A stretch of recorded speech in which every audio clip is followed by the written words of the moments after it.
안녕하세요. 사연 읽어주는 남녀입니다. 여러분은 어떤 선물을 받았을 때 좋으신가요? 혹시 양말 선물 좋아하시는 분 계신가요? 지금 이 그림 속의 남성은 바로 양말을 선물로 준비한 모양입니다. 양말 선물하면 사실 좀 가벼운 느낌이 없지 않아 있는데요. 이 남자는 왜 양말을 선물로 준비했을까요? 그럼 오늘의 사연 시작하겠습니다. 아니, 이게 뭐야? 지난번 어머님 생신 땐 한 알에 5만 원이나 하는 공진단을 20알이나 사드리더니 우리 엄마는 고작 양말이야? 그게 그냥 양말인 줄 알아? 아이, 그거 명품이야. 시장에서 한 켤레에 1,000원 하는 거라고 착각하나 보네. 기가 막혀 말이 나오질 않았습니다. 엄마 생신이라고 본인이 명품으로 준비한다기에 저는 설마 이번엔 다르겠지 하며 기대를 했는데요. 명품 핸드백까지는 아니어도 지갑이나 스카프는 사오겠구나 하면서요. 그런데 명품 브랜드 양말 3켤레가 포장되어 있는 겁니다. 이혼해. 뭐? 이혼? 야, 장모님 선물을 양말했다고 이혼하자는 게 말이 되냐? 지난번에 장모님 댁가니 어머님 양말에 구멍 나 있길래 진짜 필요한 건 양말이구나 하고 생각해서 산 건데. 아이고 고마워라. 설마 양말만 필요할까? 제가 그동안 쌓인 감정이 훅 올라오면서 이혼 소리가 터져나왔죠. 이혼 사유가 양말이라고 하면 뭐라고 이야기할까? 아, 좋을 대로 해. 근데 위자료는 단 한 푼도 없어. 저의 어릴 적 기억 속 아빠는 항상 바쁘셨지만 주변에서는 모두 칭찬 일색이었죠. 형미 아빠는 참 착한 사람이야. 저런 사람 없지. 요즘 세상에 누가 남의 일에 저렇게 발벗고 나서나? 그러게 말이에요. 지난번 배달기사 오토바이 사고 때도 경찰서까지 뛰어가서 증언해줘서 억울한 죄 벗겨줬잖아요. 그뿐인가? 그 기사분 사정 딱하다고 장도 받아줬대요. 진짜 복 받을 거야. 누구 하나 아빠에 대해서 나쁜 말을 하는 사람은 없었는데 단 한 사람은 예외였습니다. 이게 뭐야? 갑자기 대출이자 내라고 연락이 왔는데. 아, 그거 효진이가 등록금이 없어서 형님이 걱정을 하시길래 내가 좀 도와줬어. 뭐라고요? 아니 왜 효진이 등록금을 당신이 내요? 지난번 아주버님 병원비도 당신이 내서 내가 그거 갚느라 죽을 지경인데. 아이, 그럼 어떡해. 당장 등록금이 없어서 애가 그 좋은 대학을 가지도 못하게 생겼는데. 그리고 큰 형님이 그냥 형님이야? 야, 아버지나 마찬가지인데. 그럼 가만히 보고만 있나? 우리 아버지의 오지랖은 상상을 초월했습니다. 아버지에게 형님은 일찍 돌아가신 할아버지의 대신이었고 큰아버지에게 무슨 일이 생기면 아버지는 열일 제치고 해결을 하셨죠. 나쁜 짓을 하는 것도 아니고 형제를 돕는 일이니 엄마는 크게 뭐라고 하지도 못했습니다. 그래도 빠듯한 공무원 월급으로 살아가는 엄마 입장에서는 아빠의 행동이 이해가 가질 않아 하루가 멀다 하고 두 분은 다투셨어요. 우리 형미도 곧 대학 가야 하고 그리고 시집도 보내야 하고 사위 오면 번듯한 집이라도 있어야 하는데 겨우 30평도 안 되는 아파트 하나 가지고 이리 뜯어먹고 저리 뜯어먹고 아빠는 그것뿐이 아니었습니다. 김 대리가 이번에 결혼을 했는데 인사를 오겠다고 하네. 당신 상 좀 차려. 아니 김 대리가 결혼을 했는데 왜 내가 상을 차려요? 김 대리 부모님 안 계신 거 알잖아. 나를 아버지라고 생각하고 입사할 때부터 얼마나 따랐나. 알면서 그래. 축의금을 100만 원씩 내는데 나 같아도 아버지 하겠다. 정말 정신 나갔어. 그 돈 있으면 나 옷 한 벌 사입게 좀 주지. 당신하고 결혼해서 변변한 옷 한 벌을 못 사 입어봤다고요. 참, 그게 뭐가 그렇게 중요하나. 아이, 벗고 다니는 것도 아니고. 도무지 아빠는 말이 통하지 않는 사람이었습니다. 철도 공무원인 아버지는 부하 직원들에게 얼마나 통 큰 상사인지 축의금이며 조의금이며 남들보다 후하게 내셨고 그 때문인지 결혼식을 올리고 나면 꼭 아버지한테 인사를 왔죠. 그때마다 엄마는 음식을 차려야 했습니다. 이렇게 밖에서는 인기가 많은 아빠였지만 가족들은 특히 엄마는 그런 아버지가 못마땅했죠. 너는 결혼할 때 다른 건 몰라도 절대 네 아빠 같은 사람은 만나지 마. 남한테 무조건 호의적이고 통 크게 쓰는 남자. 가족들은 그 불 끄느라 속 다 탄다. 엄마 봤지? 네 아빠 때문에 우리가 얼마나 힘들게 사는지. 그랬습니다. 엄마의 말도 그랬지만 제가 본 아빠의 모습도 가족 입장에서는 불만이 많았어요. 그래서 대학에 가서도 저는 그런 남자들에겐 눈길도 주지 않았습니다. 야, 저 선배가 너 마음에 들었나 봐. 나한테 너 소개 좀 시켜달라고 하던데? 어느 날 복학한 선배가 나를 마음에 들어 한다면서 소개를 시켜줬고 저는 그 선배가 회장으로 있는 동아리에 가입을 했습니다. 선배는 후배들에게 자상했고 어려운 일이나 힘든 일이 있으면 모든 상담을 해주는 카운셀러 역할도 도맡아 했죠. 여자 동기와 후배들이 모두 그 선배에 대한 호감을 가지고 있었고 그런 선배가 절 좋아한다는 것이 괜히 뿌듯했습니다. 그렇게 저와 그 선배는 모두가 공인하는 캠퍼스 커플이 되었죠. 그러나 선배는 늘 바빴습니다. 둘이 데이트를 하다가도 어디선가 전화가 오면 뛰어가기 일쑤였고 심지어 시험 기간인데도 시험을 포기하고 후배 아버지의 장례식에 참석해서 발인까지 끝을 내고 온 사람이죠. 그런 선배를 보며 저는 조금씩 불만이 쌓여갔습니다. 우리 300일이야. 알아? 오빠 이번엔 기억하네. 아이, 그럼 당연하지. 내가 100일도 200일도 못 챙겨줬는데 이번엔 기대해. 전 정말 기대했고 그날 풀 메이크업까지 하고는 약속 장소에 나갔어요.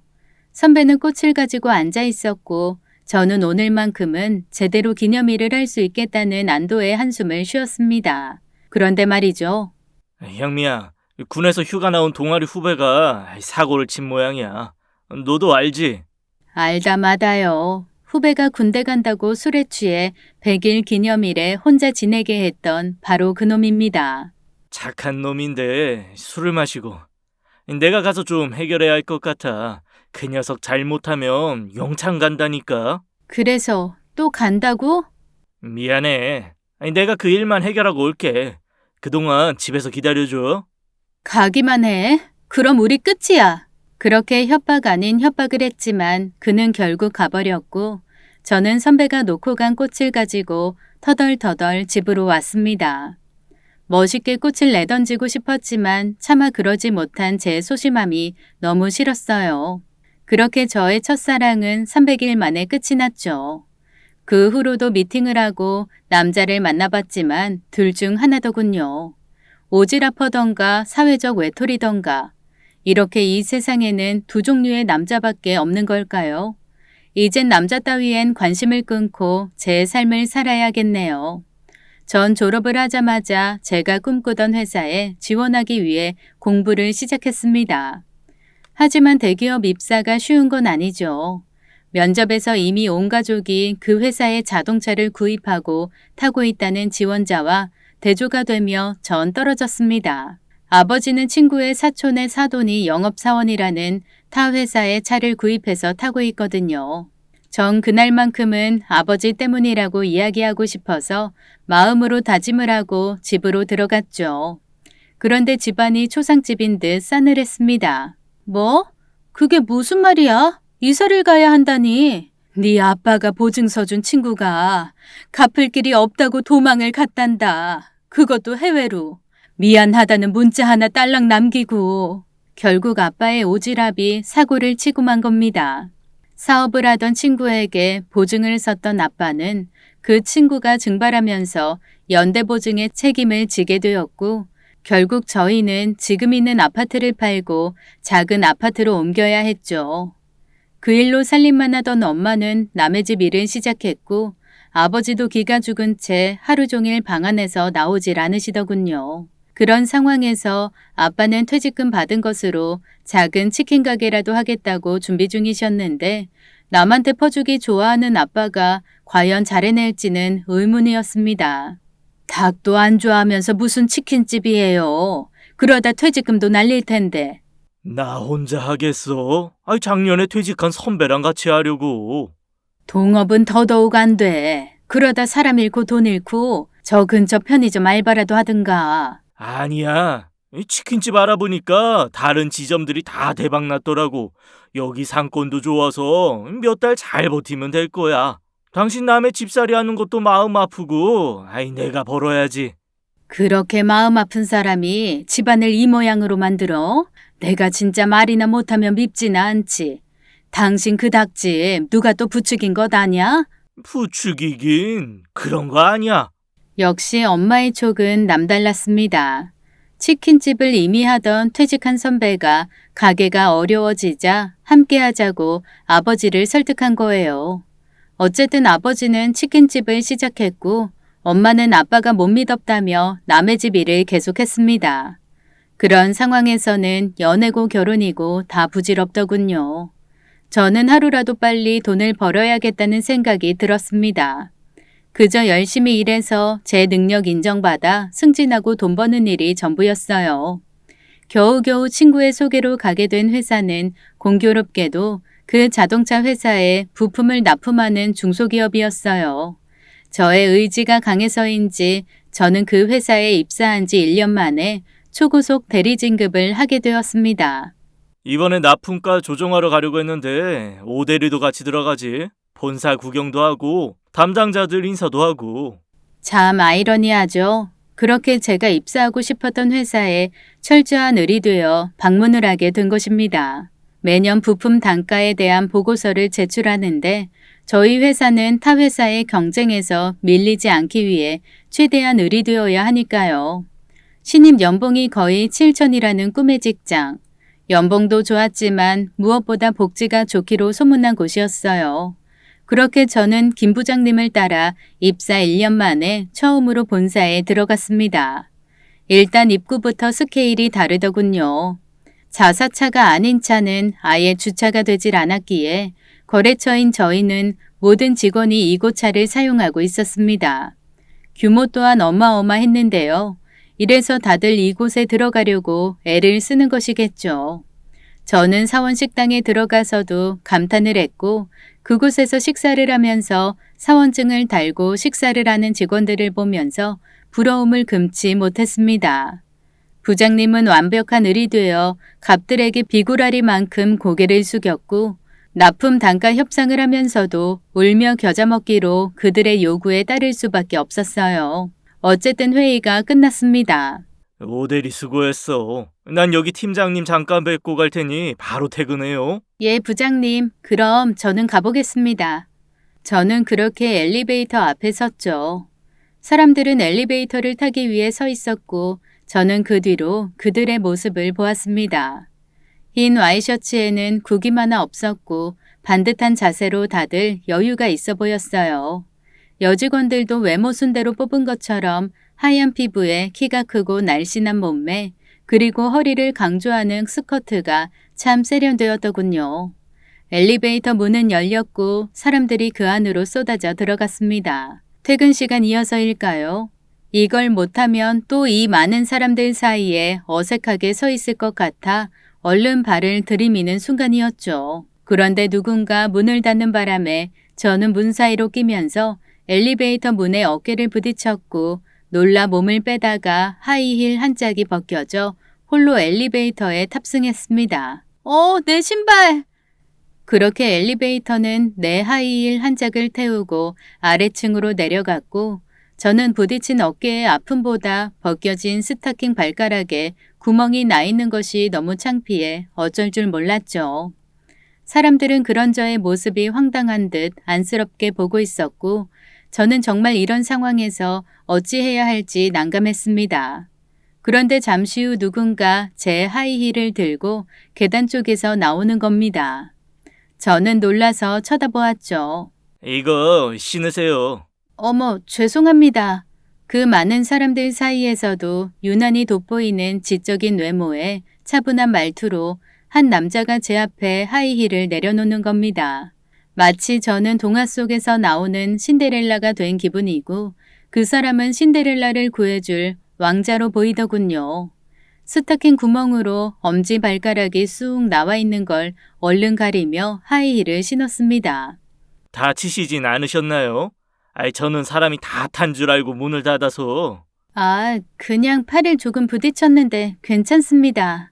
그래도 병원에 가서 엑스레이라도 찍으시죠. 이 친절한 남자의 목에서는 사원증이 달려 있었고 사원증에는 박도연이라고 쓰여 있었습니다. 어쩜 이름도 이렇게 멋있는지. 꼭 병원 가셔서 엑스레이 찍으시고 연락 주세요. 제가 함께 가는 게 더 부담스러우실 것 같아서요. 그리고 불쑥 내민 그들만의 명함. 아무나 가질 수 없다는 바로 그 명함을 저에게 주더군요. 저는 그 명함을 들고 집으로 돌아왔습니다. 그날 밤 전 그 남자의 그 목소리며 눈빛이 계속 아른거려 잠을 설쳤어요. 어머, 그런 인연이 어딨어요? 대리님, 이건 예사롭지 않은 일이에요.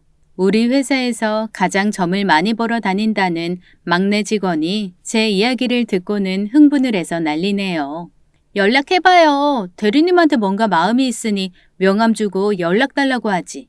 그래도 뭐라고 연락해요. 몸은 괜찮은데. 마음이 안 괜찮잖아요. 딱 봐도 우리 대리님 지금 마음이 싱숭생숭하구만. 그냥 병원 가서 진단서 끊고 연락하세요. 진단서? 그렇게 막내 직원이 소개해준 정형외과를 찾았습니다. 뼈에는 문제가 없었고 팔에 타박상이라는 진단명을 받아 2주 정도 도수 치료를 받기로 했죠. 저는 전화를 할까 하다가 그냥 진단서를 사진 찍어 문자로 보냈습니다. 그러자 잠시 후 연락이 오더군요. 퇴근 후 회사 근처 카페에서 만나자고. 거봐요. 대리님한테 마음 있다니까. 그냥 시끄러워질까봐 치료비라도 주고 끝내려는 건 아닐까요? 믿져봐야 본전인데 나가보세요. 화장도 좀 고치시고 머리도 좀 하고. 전 그렇게 못 이기는 척 헤어숍까지 갔다가 약속된 장소에 나갔죠. 이미 그 남자는 나와 있더군요. 뼈에 이상이 없다니 정말 다행입니다. 치료비는 제가 드릴게요. 뭐 그냥 저 실손보험 들고 있어서 너무 신경 안 쓰셔도 괜찮아요. 대신 차나 한 잔 사주세요. 아니요. 제가 찜찜합니다. 드릴 건 드려야죠. 차도 제가 내겠습니다.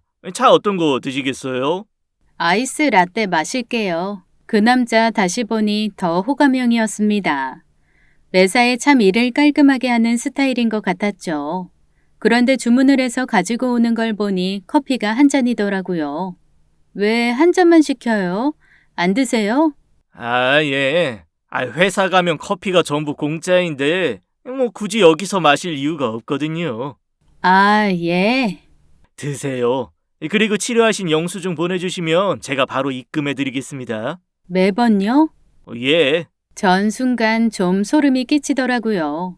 영수증을 찍어보내야 치료비를 정산하겠다는 철두철미함에 놀랐습니다. 다른 여자 같으면 그런 모습이 좀스럽게 보인다고 싫어할 수도 있겠지만 저는 달랐어요. 평생 후한 아버지 때문에 힘들어한 엄마를 보고 살았기에 오히려 그 모습이 신선하고 좋았습니다. 회사에서 주는 공짜 커피 두고 비싼 커피 사 마시며 커피 맛 운운하는 남자들에 비하면 훨씬 경제적 관념이 있는 사람이었어요. 그 만남 이후 저는 병원에 갈 때마다 영수증을 찍어 보냈고 그때마다 100원 단위까지 맞춰서 송금을 해왔습니다. 물론 수수료 없는 톡으로. 그렇게 2주간의 도수 치료가 끝나고 남자가 식사를 하자는 연락을 해왔습니다. 저는 한달음에 달려갔죠. 그동안 치료받으시느라 수고하셨는데 식사라도 대접해야 할 것 같아서요. 제가 힘들 때마다 보양식으로 먹는 곳이 있는데 괜찮으시겠어요? 아, 그럼요. 그동안 돈만 꼬박꼬박 보내더니 드디어 식사를 하잡니다. 얼마나 기다렸던 이야기인데요. 이 사람 알뜰한 사람이니 한우는 아니어도 삼겹살은 먹겠구나 싶었죠. 그런데 여기 칼국수가 진짜 맛있습니다. 국물도 진하고 송칼국수라 면도 쫄깃하고. 저를 데려간 곳은 골목 안쪽에 허름한 할머니 칼국수 집이었죠. 4,000원짜리 칼국수를 함께 먹으며 처음으로 그 남자의 이야기를 들을 수 있었습니다. 이 사람은 알뜰한 쓰임새와는 다르게 부잣집 도련님이더군요. 조부모님 때부터 시골에서 땅을 가지고 농사를 짓고 사셨는데 신도시가 들어서면서 그 땅값이 어마어마하게 올랐고 지금은 그 지역 유지이자 현금 부자로 소문난 분이라고 하십니다. 그게 제 것은 아니죠. 그래서 저도 돈 한 푼도 그냥 쓸 수가 없습니다. 이렇게 괜찮고 건실한 남자가 제 앞에 있다는 것이 믿어지지가 않았습니다. 솔직히 형미 씨 구멍난 양말 보면서 이 사람이 내 사람이다 생각이 들었습니다. 이건 또 무슨 소린가 했죠. 사실 제 스타킹 발가락 쪽에 여기저기 구멍난 곳을 메운 자국들이 있거든요. 엄마가 가르쳐 주신 비법인데 매니큐어를 풀처럼 바르면 더 이상 구멍이 커지지 않는다고 해서 그렇게 한 건데 그 사이에 그걸 보고 제가 참 알뜰한 사람이라 생각했다네요. 요즘 여자들 돈을 좋아하면서도 돈이 어떻게 모이는지에 대해서는 생각 안 해요. 그런데 영미 씨는 병원비 영수증 정확하게 보내서 비용 청구하는 거 보고 느꼈어요. 뭔가 다른 여자들하고는 다르다. 이때다 싶어서 치료비 부풀려 청구하는 사람들도 많잖아요. 전 그렇게 남의 돈 공짜로 먹으려고 하는 사람들 정말 싫어합니다. 그렇게 저의 일거수일투족을 지켜보고 있었다니 놀랐네요. 그렇게 우리는 그날 이후 캔커피 하나를 들고 공원에서 산책을 하며 데이트를 즐겼습니다. 솔직히 입고 있는 옷이나 지갑 등을 보면 전부 명품인데 저하고 있을 때는 커피 한 잔 값도 아끼는 사람이었어요. 이건 전부 어머니가 사주세요. 내 돈으로는 엄두 못 내죠. 우리 엄마 낙이에요. 형님들은 손주까지 엄마가 챙기시는데 저야 딸랑 저 혼자니까 필요 없다고 해도 사회생활 하려면 이런 것 입어줘야 무시 안 당한다고 생각하시거든요. 그럴 수도 있겠다 싶었습니다. 그날도 여전히 항상 가는 공원 벤치에 앉아서 이런저런 이야기를 나누고 있었습니다. 이 사람은 유난히 이 공원을 좋아하는 것 같네요. 그런데 지난번에도 보았던 30대 엄마인 듯한 여자가 아이와 나와 있더군요. 저는 그 모습을 보면서 제 결혼 후 미래를 상상했죠. 그때 아이가 자전거에서 넘어졌습니다. 자전거가 옆으로 쓰러지면서 아이는 무릎에 피가 났고 울음을 터뜨렸죠. 그런데 아이가 넘어지자 그 엄마보다 더 먼저 뛰어간 사람이 곁에 있던 도연 씨였죠. 다른 사람 일에 잘 끼지 않는 사람이 또 이런 면이 있구나 생각했습니다. 그리고는 아이를 달래면서 손을 잡고 데리고 가 약국에서 약을 사다 발라주고 편의점에서 파는 아이스크림을 사서 주더군요. 그뿐이 아니라 넘어져서 고장난 자전거를 직접 고쳐주느라 자전거를 끌고 자전거 수리소까지 다녀왔습니다. 저는 아버지가 늘 하시던 일이라 그러려니 했지만 도연 씨에게 이런 면이 있다는 사실에 좀 놀랐죠. 여자분은 연신 고맙다고 했습니다. 왜 그랬는지 나중에 그 이유를 알게 되었고 저는 기막혀 말이 안 나왔어요. 어쨌든 제가 알고 있던 도연 씨와 다른 행동을 할 때가 가끔 있기는 했지만 그래도 저에겐 솔직했고 여전히 계획적인 경제관념을 가진 남자였습니다. 그렇게 알뜰한 데이트를 한 지 얼마가 지났을까요? 아버님 어머님한테 인사드리러 가고 싶은데. 우리 집은 도연 씨 집하고는 달라요. 아버지가 워낙 남 퍼주기 좋아하시는 분이라 여기저기 도와주시다가 집안이 힘들어졌거든요. 그래서 엄마가 지금 남의 집에서 일을 하고 계시고 그 이야기에 고개만 끄덕이더군요. 그렇게 도연 씨는 우리 집을 처음으로 방문하게 되었습니다. 처음 뵙겠습니다. 박도연입니다. 그래요. 어서 와요. 내가 우리 애한테 이야기 많이 들었어. 배울 게 많은 사람이라고. 아닙니다. 제가 형미한테 많이 배우고 있습니다. 엄마는 이미 도연 씨에 대해 저에게 이야기를 들어서인지 호감을 가지고 있었습니다. 반면 아버지는 좀 달랐죠. 그렇게 사람 좋고 누구와도 친화적인 아버지가 유난히 도연 씨에게는 빡빡하게 대하셨습니다. 그래, 자네는 취미가 뭔가? 아직은 취미를 즐길 만한 때가 아니라 그냥 일을 열심히 하고 있습니다. 나중에 제가 목표를 달성하고 나면 그때 취미도 생각해 보려고 합니다. 그럼 뭐 동호회 이런 거 없나? 뭐 조기 축구회나 배드민턴 이런 거 많잖아. 예, 없습니다. 그래. 젊은 나이에는 그저 열심히 일을 해야지. 괜히 요즘 사람들 이것저것 사람들 만나서 놀고 즐기는 것만 알아서 큰일이야.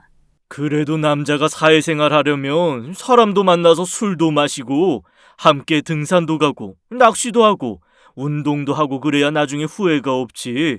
너무 돈도 나면 이기적인 사람으로 낙인 찍혀요. 참 아빠도 이 사람 그렇지 않아요.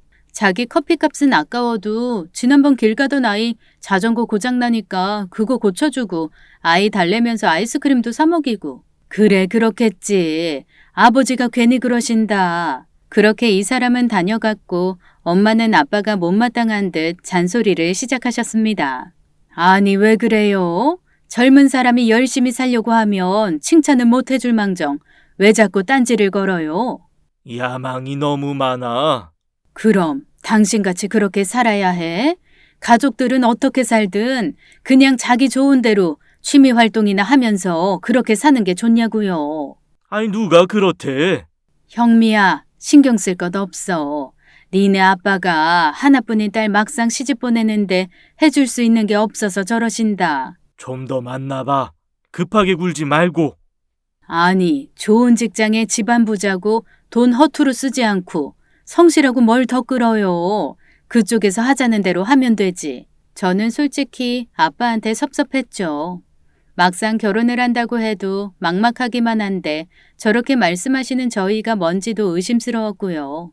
그런데 그때 아빠의 말씀을 들어야 했습니다. 우리 집에 다녀온 후 도연 씨는 저에게 결혼을 하자고 했습니다.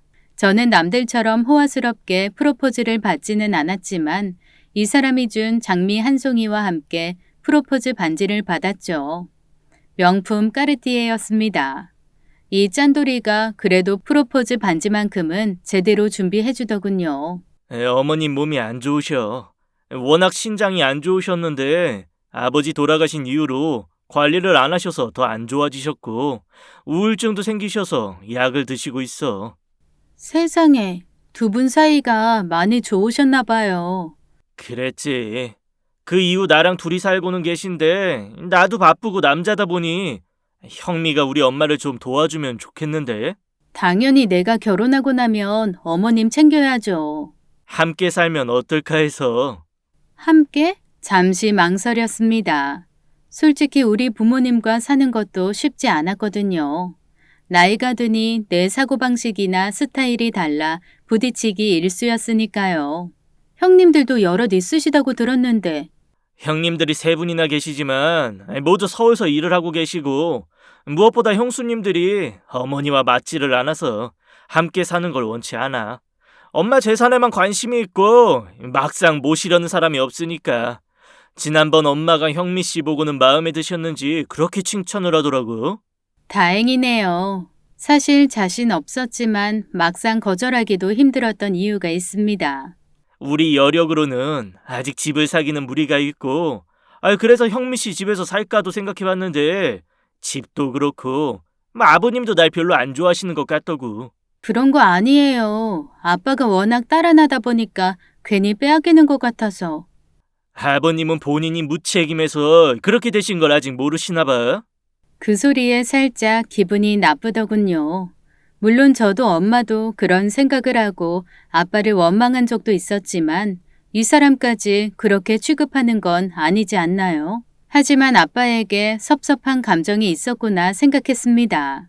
그런 생각했는지 몰랐어요. 처가랑 사는 것 다 불편해하는데. 배부른 소리지. 다 같은 부모님인데 뭘. 저는 그 소리에 너무 고마웠습니다. 고마워요. 그렇게 생각해주니. 그래서 말인데 당분간 우리가 집을 마련할 때까지 어머니랑 함께 살면 어떨까? 우리 형님들은 결혼할 때 집 구입을 전부 처가와 반반으로 했거든. 그런데 당신네는 그렇게 하기는 힘들 것 같고 엄마한테 처가에 대해 흠잡히는 것도 싫고. 저는 너무 미안했습니다. 그래서 더 이상 분간이 집이니 이런 말을 할 수가 없었죠. 어머니만 허락하시면 저 함께 사는 건 좋아요. 그렇게 이야기해주니 고맙네. 그냥 어머니나 형님들한테는 당신이 먼저 어머니 모시겠다고 그렇게 이야기할게. 그렇게 저는 시댁에서 살기로 결정을 했습니다. 들어와 산다고 했다니 고마워요. 요즘 젊은 사람 같지 않네. 어머님은 그렇게 제 손을 꼭 잡고 고마워하셨지만 형님들의 표정은 그다지 좋지 않았습니다. 게다가 남편 형님들의 부인이자 제 형님들이 될 분들은 저에게 절대 그래서는 안 된다고 말리시더군요. 어려서 몰라서 그래요. 시댁살이가 얼마나 힘든 건데 직장 생활하면서 어머니를 모신다고? 지금이라도 도련님한테 이야기해서 못한다고 해요. 우리가 작은 아파트 전세라도 구해달라고 어머님한테 이야기할 테니까. 저는 그런 형님들의 이야기를 이 남자에게 전했습니다. 그런 이야기 들은 거 없어. 자기들이 못하는데 형미 씨가 한다고 하니 괜히 어깃장 놓는 거니까. 조금 난처한 상황이긴 했지만 저는 도연 씨를 믿었고 드디어 결혼을 했습니다. 시댁 쪽에서는 우리 집 사정을 알아서인지 최소한의 예물만 했고 우리는 신혼여행도 국내로 갔습니다. 해외에 못 나가서 섭섭한 건 아니지? 그건 나중에 가면 되지. 난 당신 검소한 모습에 반해서 결혼한 건데. 신혼여행에서 돌아오는 날 엄마는 한상을 차려놓고 저희를 기다리셨고 어머님께 가지고 갈 밑반찬들도 정성껏 만들어 놓으셨습니다. 박서방 미안해서 어쩌나. 우리가 형편이 이래서 도움도 못 되고. 괜찮습니다.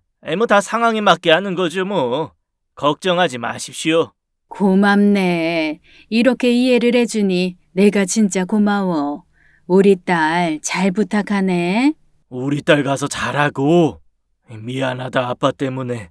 아버지는 전과는 다르게 미안함에 고개를 못 드셨고 엄마는 머리를 조아리며 남편에게 고마움을 표시했습니다. 그렇게 친정에서 하루를 지내고 어머님이 계시는 집으로 들어갔습니다. 그렇게 저는 결혼을 한 후 시어머니와 함께 살게 되었어요. 처음엔 두려웠지만 시어머님은 생각보다 합리적이셨죠. 그러나 저에게 대하시는 것과 달리 형님들에게는 까칠하셨고 남편 말대로 집에 오는 것조차 반가워하지 않더군요. 남편 말로는 어머님의 재산을 노린 형님들의 속을 빤히 들여다본 어머니가 일부러 차갑게 하는 것이라 이야기했습니다. 어쨌든 저는 그 와중에 시어머니 모시는 효부라고 여기저기서 칭찬을 들었고 들어오길 잘했다는 생각까지 했습니다. 어머님은 신장이 안 좋으셔서 일주일에 3번씩 신장 투석을 하셨죠. 다행히 오랫동안 어머니를 맡아주셨던 의사 선생님이 계셔서 잘 관리를 해주고 계시지만 그렇다고 해도 드시는 음식이며 병원에 모시고 가야 하는 일이며 보통 일은 아니더군요. 이제 이 사람 있으니 형수님들 멀리서 오실 것 없으세요. 그래, 잘 됐다. 나 걔들 얼굴 보고도 싶지 않은데.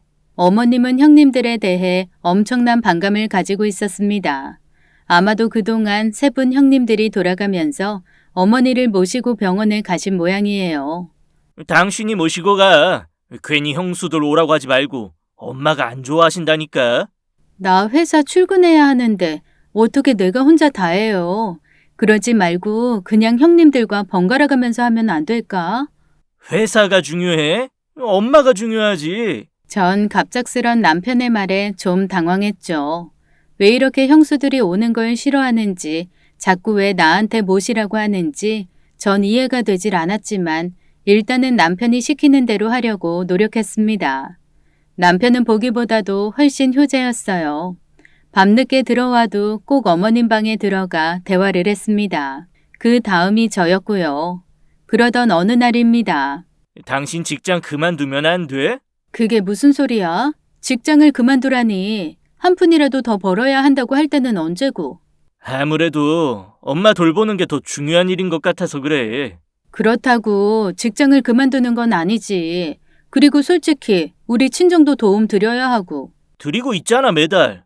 겨우 20만 원 드리는 건 좀 그래. 우리가 여기 살고 있어서 그렇긴 하지만 어머님께는 100만 원씩 드리는데 내가 벌어야 조금 더 드리지. 당신도 우리 집 형편 알잖아. 밑 빠진 독에 물 붓기야. 어차피 아버님이 저지르신 일인데 그걸 당신이 왜 책임지려고 하는데? 그 말에 너무 섭섭했습니다. 무슨 말을 그렇게 해? 우리 부모님도 부모님이야. 물론 아버지가 보증을 잘못 써서 힘들긴 했지만 아버지가 무슨 범죄를 저지른 것도 아니고 사기를 친 것도 아닌데 저지른 일이라니. 감정적으로 대응하지 말고 아버님이 그렇게 사시는 바람에 당신이 부랴부랴 취업하느라 원하는 곳도 못 갔잖아. 야, 어머님도 그래. 그 연세에 20평짜리 아파트에 사시면서 남의 집 나가서 일하는 거 말이 된다고 생각해? 됐어. 내가 벌어서 우리 부모 챙긴다는데 당신이 왜 이렇게까지 이야기를 하는데? 답답해서 그래. 내가 보기엔 당신이 버니까 당연하게 용돈 바라시는 것 같고 저러면 아버님 영영 정신 못 차려. 당신 우리 아버지한테 억하심정 있어?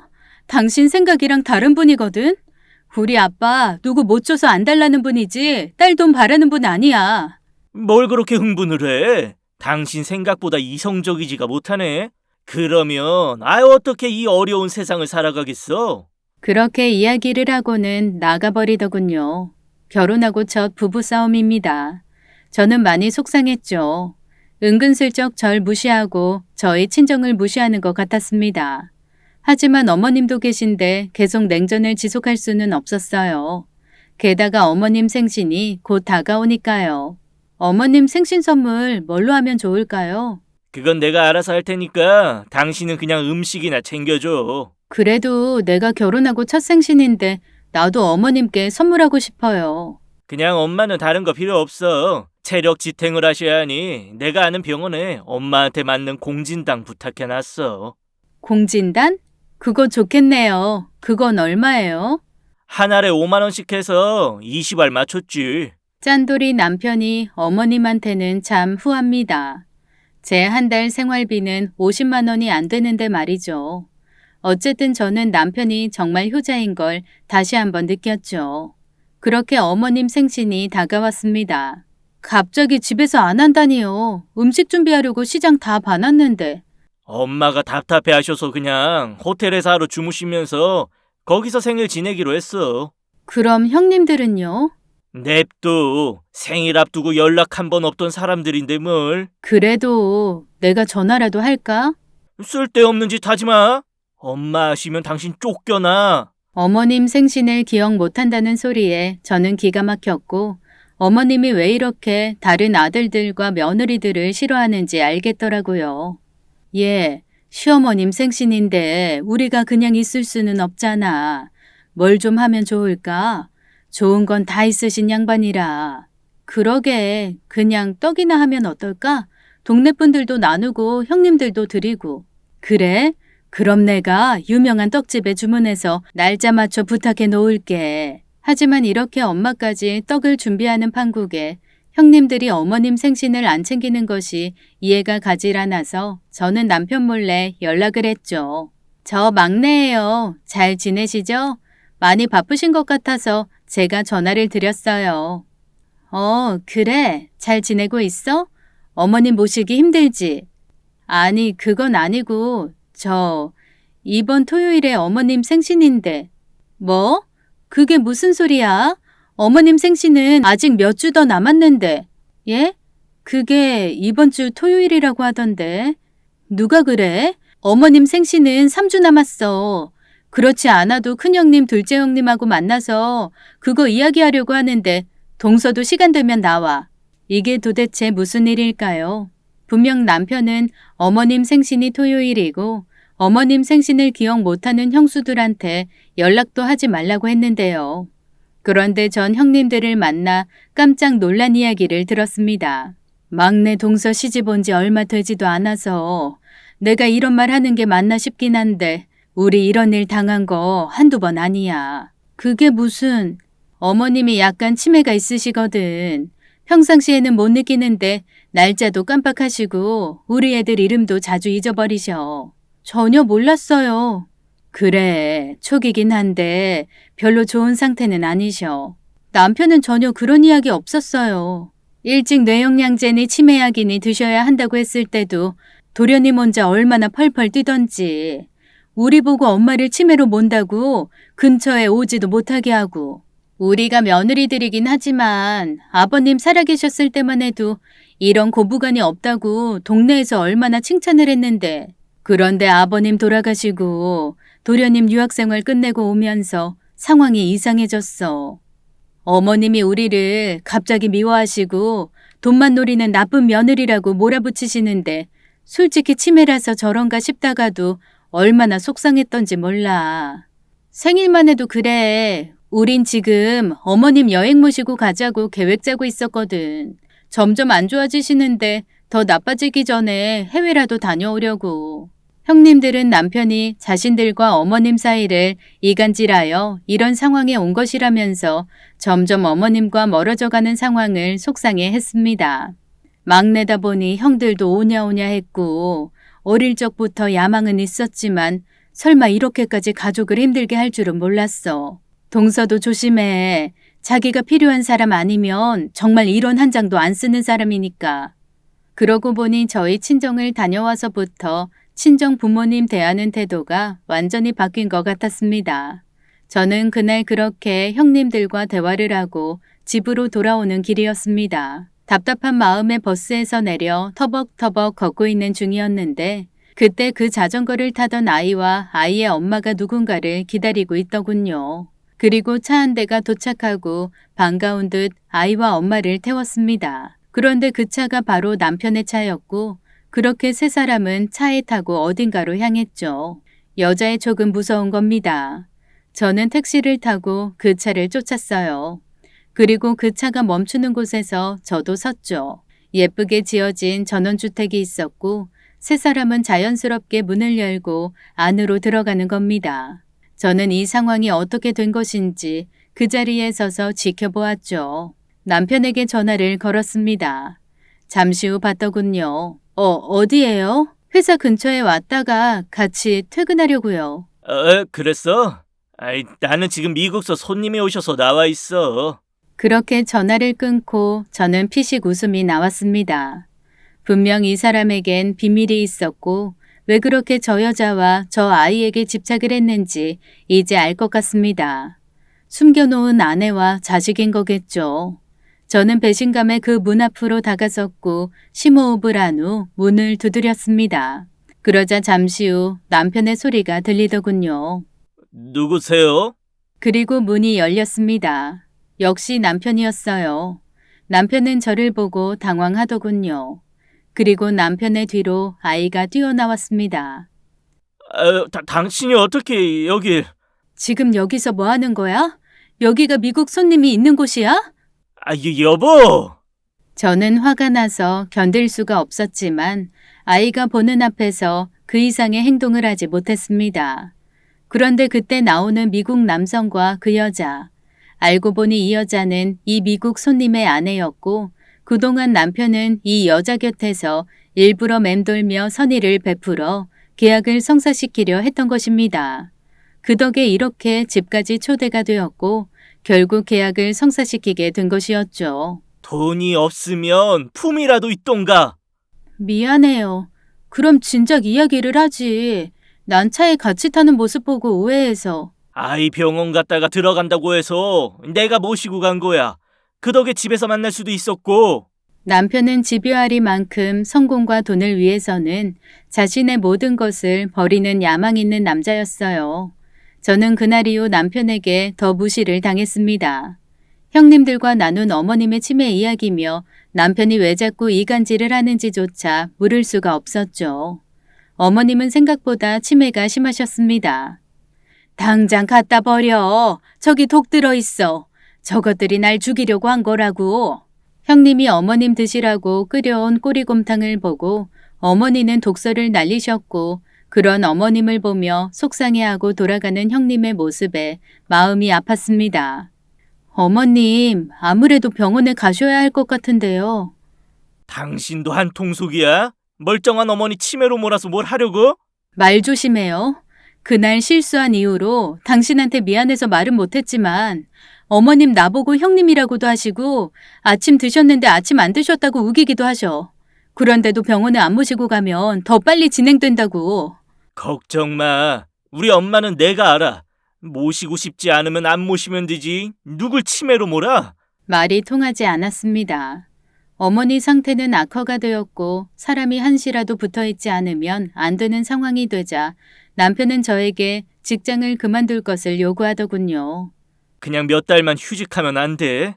엄마가 당신만 찾잖아. 내가 거기에 대한 건 챙길게. 당신 직장에 다니는 것보다 더 주면 되잖아. 날 뭘로 아는 거야? 내가 지금 그 돈 바라고 이러는 건 줄 알아? 그냥도 모실 수 있는 거 내가 알지.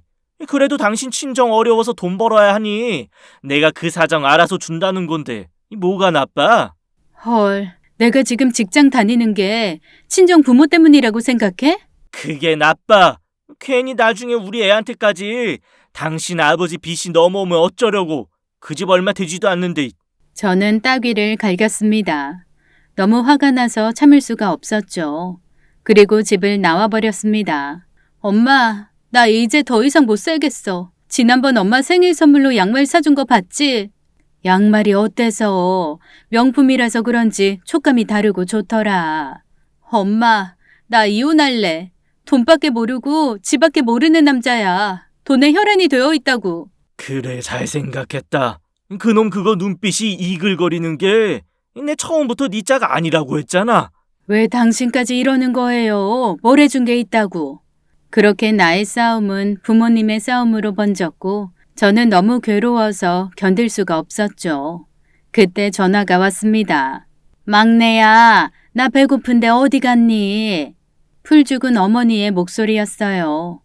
제 전화번호를 어떻게 아셨는지 저에게 전화를 하셨고 전 하는 수 없이 집으로 돌아가 어머니 식사를 챙겨드렸습니다. 네 형님들이 시켰다면서? 나가라고. 네? 그게 무슨 말씀이세요? 그런 적 없어요. 네가 말 안 한다고 내가 모를 줄 알아? 날 무슨 치매 노인 환자로 취급을 하냐? 정말 아니에요. 어머니 그리고 형님들은 어머님한테 너무 잘하고 싶어 하세요. 그러나 어머님은 제 말을 믿지 않으셨죠. 그 이유는 곧 밝혀졌습니다. 그날 밤 잠이 하도 안 와 화장실을 갔다 나오는데 어머님 방에서 뭔가 이야기 소리가 들렸습니다. 남편이 늦게 와서 또 어머님 방으로 들어갔거니 하고 돌아서려는데 그게 진짜야? 그렇다니까요. 내가 하도 의심스러워서 몰래 알아보라고 했더니 형수들이 미국으로 재산을 빼돌리려고 알아보고 있었대. 이런 나쁜 것들. 그래놓고 엄마 치매라고 그 진단받게 하려고 의사들과 작당하고 그러는 거야. 엄마 절대 가면 안 돼. 기가 막혔습니다. 형님들이 어머니 모시고 미국 여행 가는 계획을 세우고 저도 그곳에 있었는데 재산을 빼돌리다니요. 게다가 치매 진단도 못 받게 하려는 저 남자는 뭘까요? 그날 이후 아주버님들이 와도 어머님이 내쫓으시는 바람에 신발도 못 벗고 안부만 묻고는 떠나셨죠. 그렇게 시간이 지나면서 저도 많이 지쳐갔습니다. 온화하고 착한 어머니는 온데간데 없어지고 난폭하고 억지를 쓰는 노인으로 보였어요. 솔직히 휴직까지 하고 어머니를 돌보면서 저는 점점 패닉이 되었습니다. 그래서 돈 주잖아. 벌면 얼마나 번다고. 엄마 보살피는 게 당신한테 이득인 거 몰라? 이러려고 결혼한 거야? 그럴 거면 요양보호사를 쓰지 그랬어. 그러던 중 결정적인 사건이 일어났습니다. 어머님 병원에 갔다가 아빠를 마주친 거죠. 그리고 아빠가 항암 치료를 받고 있다는 사실을 알게 되었습니다. 그동안 왜 말을 안 했어, 아빠는?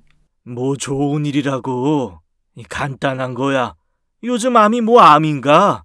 걱정할 거 없어. 저는 눈물이 터졌습니다.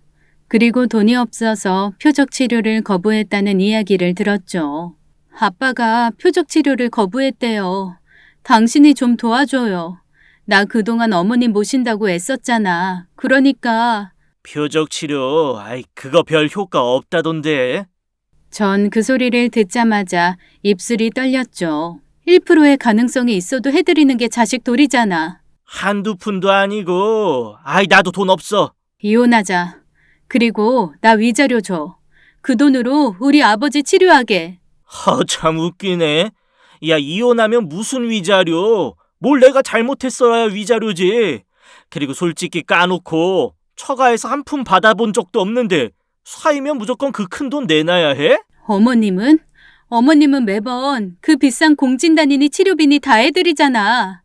착각하고 있네. 우리 엄마는 나한테 물려줄 게 얼만 줄 알아? 이 계산을 해보고 이야기를 해. 그 순간 저는 정남이가 뚝 떨어졌고 더 이상은 이 남자와 살 수 없다고 생각했습니다. 생각보다 순순히 이혼을 해주더군요. 위자료는 없었고 어머님 간병비를 요양보호사급으로 쳐주는 것으로 만족하라고 했습니다. 먹고 잔 게 있다나요? 집으로 돌아온 저는 펑펑 울었고 엄마도 많이 우셨습니다. 걱정 마, 엄마. 내가 아빠 치료도 다 해드리고 더 행복할 거니까. 그렇게 집에 온 저는 가지고 온 사진들을 다 태우기로 했습니다. 그렇게 짐을 정리하는데 앨범인 줄 알았던 책 한 권이 제 눈앞에 보이더군요. 실수로 남편의 일기장을 가지고 온 것입니다. 정말 계획적인 사람답게 차분하게 하루하루를 적어 놓았죠. 2월 21일 동료 직원 결혼식 3만 원. 돈 아깝다. 4월 1일 거래처 상무 부친상 장례식 조의금 30만 원. 계약 성사. 5월 8일 엄마 선물 300만 원. 1000배로 돌아올 투자금. 5월 8일 처가 선물 3만 원. 그냥 버린 돈. 일기장에는 사용 내역과 함께 사용 대비 이익에 대한 표시가 있었고 어머님의 재산 목록부터 어머님의 이야기까지 상세하게 적혀 있었습니다. 그뿐이 아닙니다. 어머님의 치매 상태와 그것을 숨기기 위한 모든 내용들이 세밀하게 적혀 있었는데 너무 치밀하더군요. 그동안 어머님은 그것도 모르고 막내 아들의 농간으로 치매 상태가 극도로 나빠졌고 그것을 빌미로 어머님의 재산을 하나씩 자기 것으로 돌려놓고 있었습니다. 왜 형님과 형수님을 그렇게 어머님 곁에 오지 못하게 했는지 모든 것이 밝혀졌어요. 저는 이대로 넘어갈 수 없었죠. 형님들과는 이혼하기로 한 후에도 통화를 했습니다. 형님들은 여전히 어머님 댁에 갈 수도 없었다네요. 저는 이 남자의 본색을 드러내야겠다는 생각으로 디데이를 잡았습니다. 어머님의 진짜 생신, 미국으로 가려고 했으나 남편의 거짓으로 모든 것이 물거품이 되었고 결국 집에서 어머님을 모시고 식사를 하기로 했답니다. 저는 그 전에 조용한 방에서 녹음을 시작했죠. 바로 이 남자가 쓴 일기장의 내용을 하나하나 또렷하게 읽어 내려갔습니다. 저는 엄마가 준비하셨던 떡을 가지고 어머님 댁을 방문했습니다. 어머니 곁에 꼭 붙어있는 그 사람은 저를 보더니 비아냥거리더군요. 요즘은 이혼하고도 전 남편 어머니 생신까지 챙기나? 뭐 얻어먹을 거 있을까봐? 혹여나 어머니가 들을까 작은 목소리로 중얼거리듯 말하는 게 어찌나 얌체 같던지. 하지만 저는 아무렇지 않게 어머님께 인사를 드렸죠. 어머니, 오늘 기분은 어떠세요? 나야 좋지. 어디 갔다 오는 거야? 한참 찾았는데. 저 이혼하기로 했어요. 이 남자랑. 당신 지금 뭐 하는 거야? 어머님이 아셔야 할 것 같아서요. 이혼이라니 그게 무슨 소리야? 얘 친정 다녀온다고 했잖아. 어머니 맞아요. 친정 다녀오는 거예요. 이 사람이 저희 아버지 암치료비 아깝다고 해서 제가 이혼하기로 했습니다. 어머니 죄송해요. 뭐? 그게 무슨 소리야? 사장 어른이 암이라고?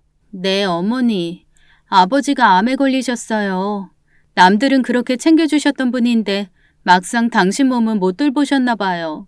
세상에, 왜 그걸 이제 얘기해? 그리고 너는 뭐 하는 거야? 사위가 돼서. 내가 그렇게 가르쳤냐? 이 못된 놈. 그 순간 기적이 일어났습니다. 어머님이 정말 어느 때보다 정신이 또렷하게 돌아오셨고 저는 이때다 싶었죠. 그래서 그 자리에서 녹음했던 일기장을 틀었습니다. 중증 치매임이 분명하다.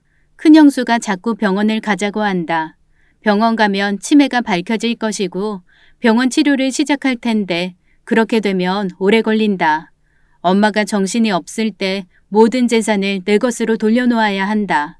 다들 표정이 변해갔고 누구보다 당황한 건 그 사람이었죠.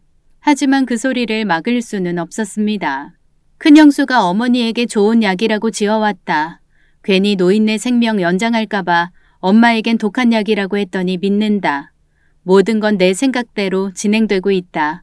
둘째 형수가 엄마 투석하러 갈 때 모시고 간다. 불안하다. 저러다 괜히 엄마 치매센터라도 가면 큰일이니 엄마를 단속해야겠다. 사람은 명이 참 질기다. 그렇게 온갖 것을 기억 못하면서 세상에 무슨 미련이 있다고 저렇게 오래 사는지.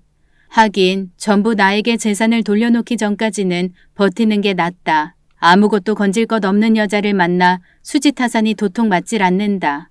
하긴 내 재산이 될 때까지 엄마를 지키고만 있으면 자기 할 일은 다 하는 거겠지. 장인이, 아니지. 나한테 말도 안 되는 잔소리를 하던 그 사람이 암이란다. 돈이 없으면 곱게 갈 것이지. 무슨 표적 치료? 아무나 하는 게 아니지. 다들 경악을 금치 못했고 남편은 그 자리에서 아니라고 부인을 했습니다. 저 여자가 나한테 이혼당하고 앙심을 품은 거네. 이 어디서 없는 이야기를 지어내가지고. 그때 저는 원본 일기장을 어머님께 드렸고 어머님은 그걸 조용히 보시더군요. 남편은 발악을 하듯 그것을 빼앗으려 했지만 형님들이 막았습니다. 엄마, 그게 아니라 내가. 변호사 양반, 예, 어르신. 지금부터 내가 하는 말 똑똑히 듣고 적어요. 예. 나 송길자가 가진 재산은 똑같이 3등분하고 첫째, 둘째, 셋째한테 나눈다. 엄마, 나는. 그리고 첫째, 둘째, 셋째는 잘 들어. 여기 막내 며느리 위자료로 각각 1억씩 차출해서 3억 줘. 예, 어머니. 엄마, 나는요. 그동안 내가 엄마한테 얼마나 잘했는데. 결국 그동안 사람들의 가치를 돈으로 평가했던 전 남편은 거지가 되었고 잘 다니던 직장에서도 여직원들을 무시한 발언이 SNS에 올려지면서 징계를 받게 되고 물류센터로 좌천되어 갔답니다. 저는 어머님께 받은 3억을 부모님께 드렸습니다. 저 때문에 마음고생하셨을 테니까요. 저희 아버지 어떻게 되셨냐고요? 오지랖퍼 아버지가 암에 걸렸다는 소식에 난리가 났습니다. 주변에서 아버지 도움을 받은 사람들이 전부 돈을 가지고 달려왔고 좋은 음식이며 약이며 여전히 택배로 계속 도착을 하네요. 사람이 돈으로 사는 건 아닌가 봅니다. 손해본 것 같지만 결국 우리 아버진 인간으로 성공한 인생이네요. 오늘 이야기는 여기까지였습니다. 계획적인 짠돌이 이야기 잘 들어보셨나요? 뒤에서 계획적으로 사람을 조종하는 사람이라니. 그것도 자신을 낳아주고 길러주신 어머니를 조종하다니요. 정말 무섭네요. 너무 큰 불효를 저지른 남편분은 정말 크게 혼이 나야겠습니다. 반면에 자기 것을 내어주면서 베풀며 살아온 아버지는 정말 존경스럽네요. 사람은 마무리를 잘해야 진짜 잘하는 거라고 하죠. 우리의 삶도 마무리를 잘해야 정말 잘 산 인생인 것 같네요. 그럼 오늘의 이야기는 여기서 마치겠습니다. 감사합니다.